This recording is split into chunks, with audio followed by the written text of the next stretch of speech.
What's your favorite local dish and why?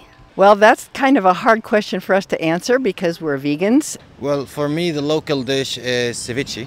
That's Ecuador. It does not cause too many problems for us because we actually find that even though people are often later than they said,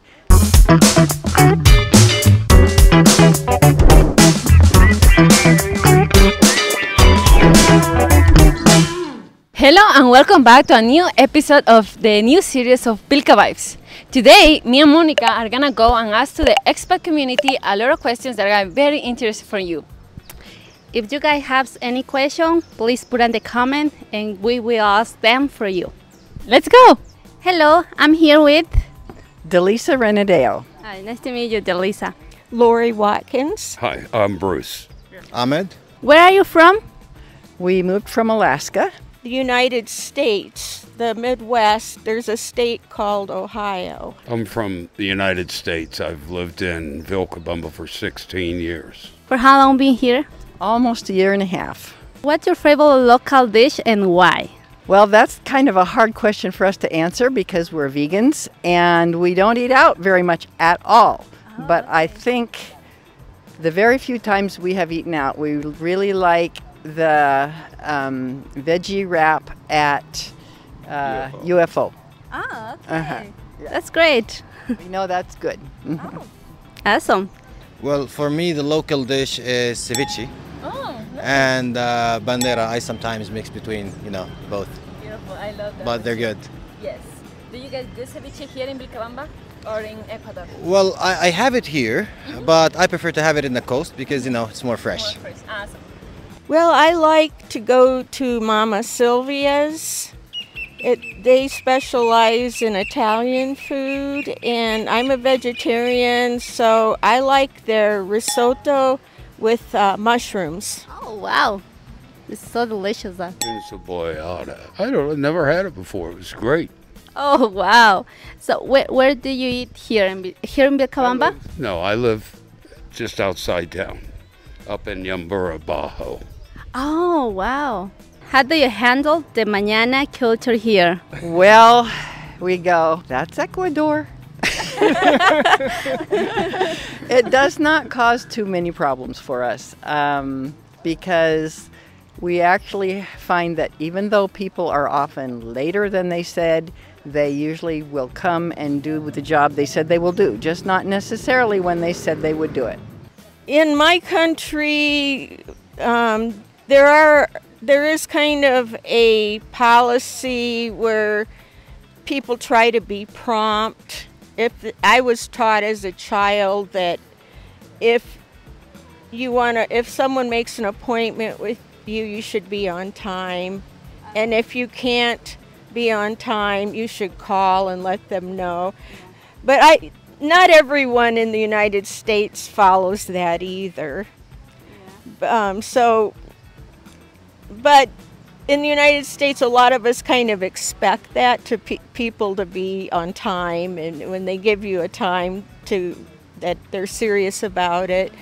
So in Ecuador, maybe I have noticed some of the people are a little more loose about the time, Yeah. But I read about that is common to this culture. It's just a different culture, so I came here expecting it, so it doesn't surprise me that much. And As we all know, that the Mañana culture is like making things forward and forward, which I hate, as an Arab. So instead, I just do it myself. Or prefer to pay more money sometimes instead of, just postponing things, and, I don't like to waste my time. Perfect, yeah. I understand. I do the same way. After living here for years, it's just expected. I don't question too much. I try to get along with everyone. What's the most surprising thing you've learned about the Ecuadorian culture? Well, that might be interesting somehow, but the more you go to the south, you get, sorry about that, but the more you go to the south, you get more crazy girls And the more you go to the north or to the coast, sorry about this, but this is a fact for me at least. Okay. You know, that's something I learned. You know, in terms of women. Yes. The more the norther you go, like it's cool, chill. Oh, nice. The Okay. more you go to Going the to south, south. oh my God, you're in Yeah, trouble. more crazy. Yeah, the more heat you will get, kind of. You know, like it's like Loja. The weather here is, you know, you don't know, you can't understand what the weather Yes. is in Loja. Here, at least, you understand what Yes, of there. course. I think I have two surprising things.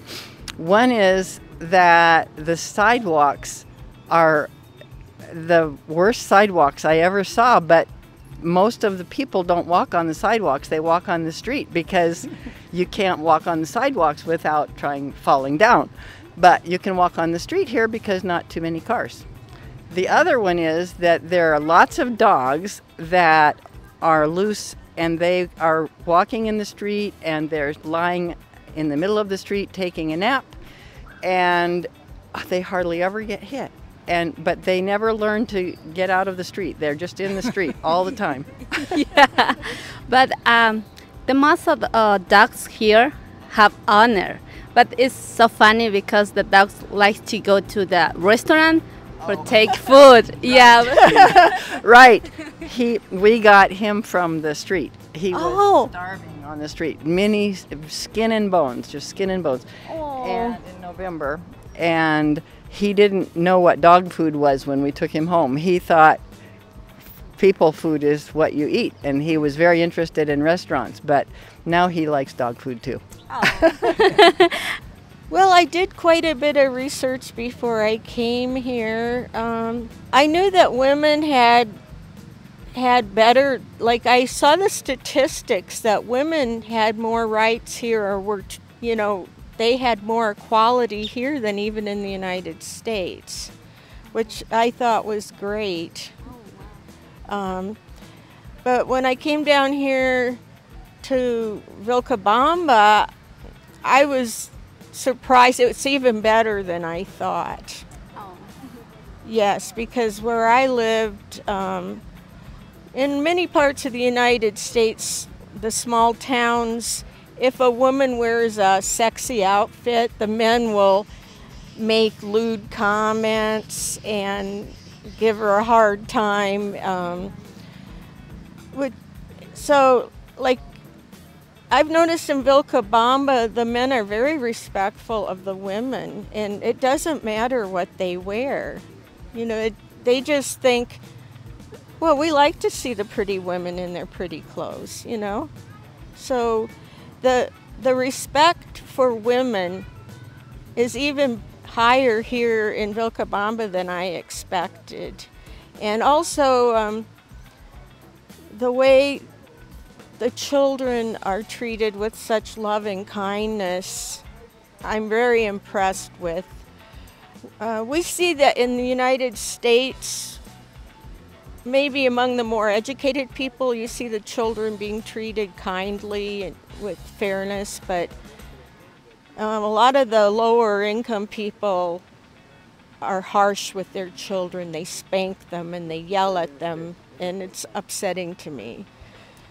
So when I came to Vilcabamba, I saw no one doing that, no one hitting their children, no one screaming at their children. So I was very impressed with the kindness that people show to their children here.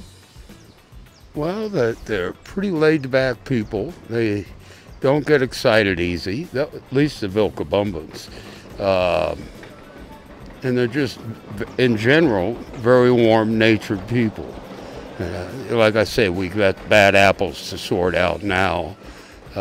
Businesses are closing, and I feel bad for my town here. I'm trying to come in and support it today because it's going to need all the people to come in and start shopping and, you know, put this place back in order. And I'm hoping we possibly can. Together, both the gringos, wherever they're from, and also the Ecuadorians, to be honest. Because, you know, I don't want to leave here. And I'm not going to leave. This is my home now. So you have a great day. Oh, thank you. Thank you, Bruce. Have a good day too. You too. Hey guys, thanks for watching. Subscribe to our channel here. For real estate videos, click here. For content you're gonna absolutely love, right here. And to find out how these crazy guys got to Ecuador, click right here.